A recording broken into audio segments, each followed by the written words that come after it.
के पथ पर चलने के लिए मैं को मारना पड़ेगा, एक लक्ष्य एक चित्ते भगवान पकड़ना पड़ेगा, भगवान पकड़ना पड़ेगा और हृदय को सत्यमादा प्रेम से भरना पड़ेगा, तभी तो देहवादी सेवक बनेगा। तो मेरे प्यारे सेवक भाई, मैं का विसर्जन सुबह की विनंती बहुत ज़रूरी है और नियमों पे चलना है।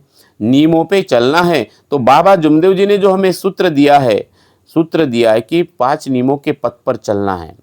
तो इसकी जो शुरुआत है वो है सुबह की विनंती। ये सुबह की विनंती केवल शब्द नहीं है, हमें लगती है सिर्फ 2 मिनट की। ये प्रार्थना कोई शब्द नहीं है, ये प्रार्थना मतलब सीधा भगवान से संबंधित होना है।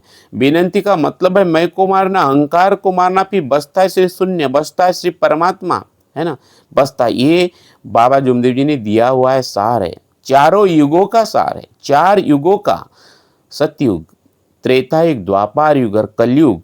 ये कलयुग, ये चारों युगों का सार है। बाबा जरूर 4वीं कक्षा पढ़े थे, लेकिन भगवान से संबंधित थे, भगवान में डूब चुके थे, भगवान बन गए थे। बाबा का धड़ भगवान का सिर, भगवान का सिर बाबा का धड़। ऐसे 3 माह तक पूरे ब्रह्मांड में एक ही आग, है ना। 15 नवंबर, अभी जो हम आने वाले 15 नवंबर को जो जनरल हवन कार्य जो मनाने जा रहे हैं, सामूहिक हवन कार्य, ये उसी का सार है। आइए मेरे प्यारे सेवक भाइयों, तो हमारे भीतर में जो मैं है,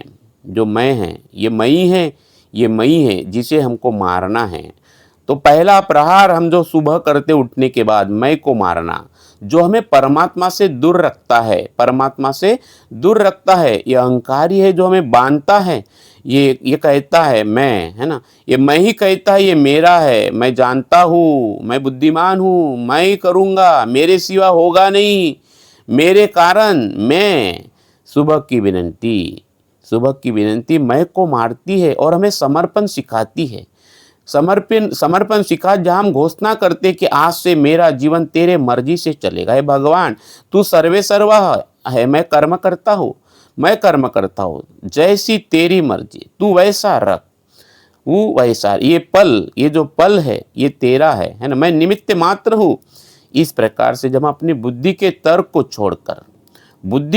को पूरा छोड़ देना है और हृदय के समर्पण को चुनना है।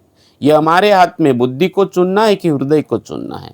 बुद्धि के तर्क, क्योंकि बुद्धि तर्क करती है, बुद्धि के तर्क को छोड़कर हृदय के समर्पण को चुनना है। बुद्धि का बल व्यर्थ है, हृदय का बल हो साथ। मैं को जो तू मार दे सेवक, और थामे बाबा का हाथ, थामे भगवान का हाथ। बाबा बताते हैं कि बुद्धि से हम